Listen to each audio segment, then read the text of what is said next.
Hello, my name is Hamid. Today I'm working on this Electrolux Leiden range. It's an induction range.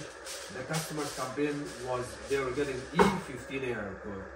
E15 on the display or 15E on the display means communication problem between the user interface board, generator housing board, which is part of the induction that runs the induction assembly here on top, and the main top assembly.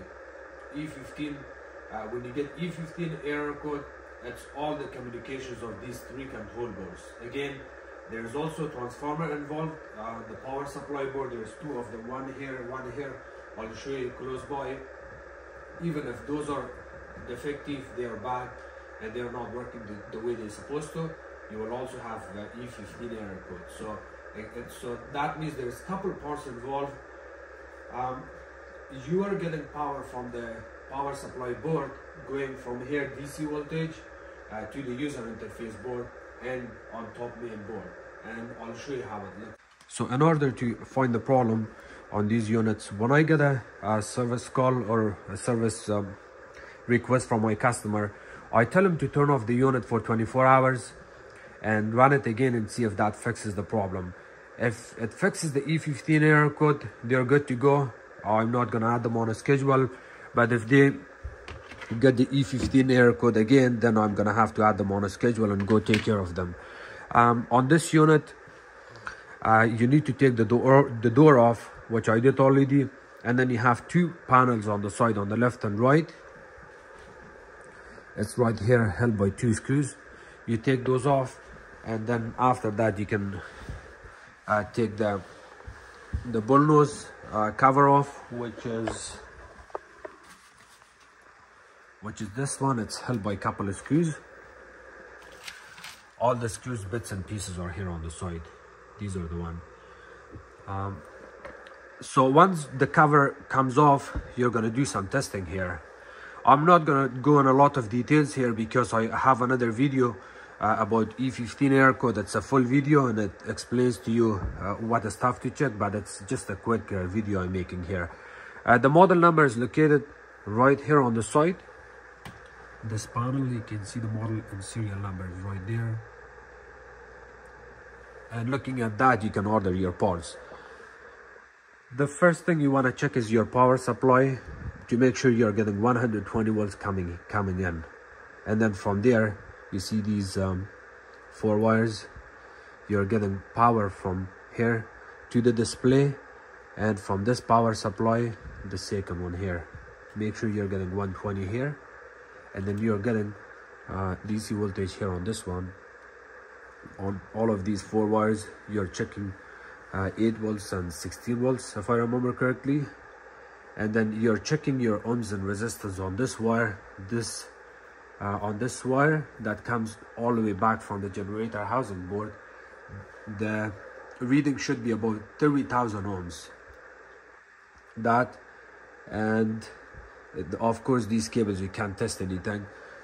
If the customer complains that they're getting error code, I'm just gonna put this down here. Thank you. If the customer complains that they are getting E15 error code, it goes on and off. Sometimes it works, sometimes it doesn't work. Especially if they complain about they're using the oven and then suddenly they get E15 error code. It all indicates that they have moisture inside of this user interface board. I also have the port number. I'll read it to you. The port number is 316-576-452. It's called board or power UAV.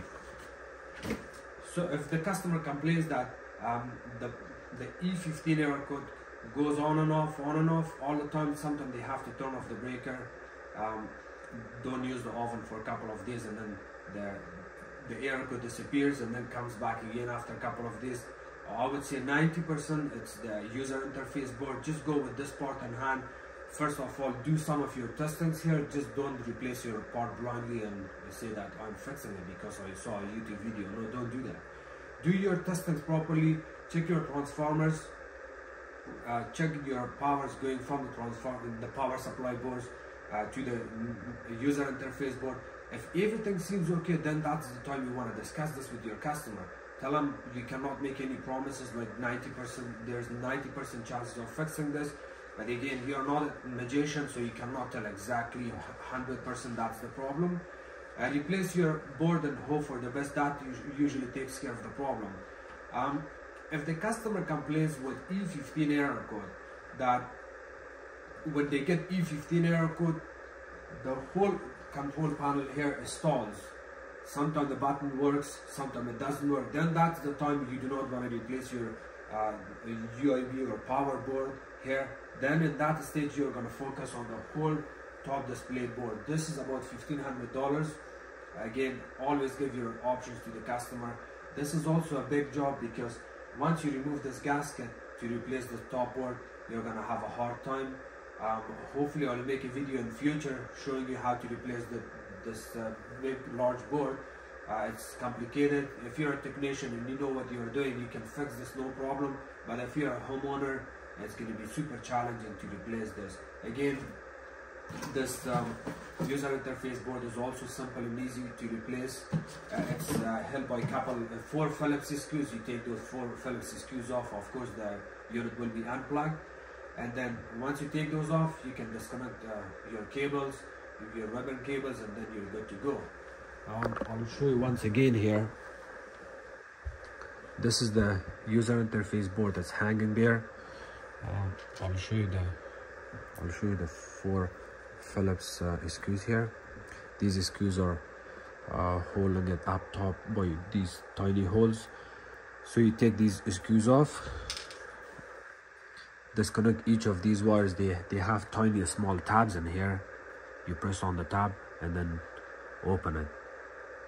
After that, you disconnect all of these cables. The ribbon cables are very important to work on it. It's very fancy, and you can pull this out from the base easily if you don't pay attention on that, because it's very important. When you're pulling this out, maybe use a tiny a flat screwdriver, or hold it. Most of your fingers should go right here on the top, and then pull it out very slowly back and forth. That's how you replace this. So I replaced this board about 5-7 minutes ago. Of course, I will turn off the power back again after I reinstall this back in, just to be safe.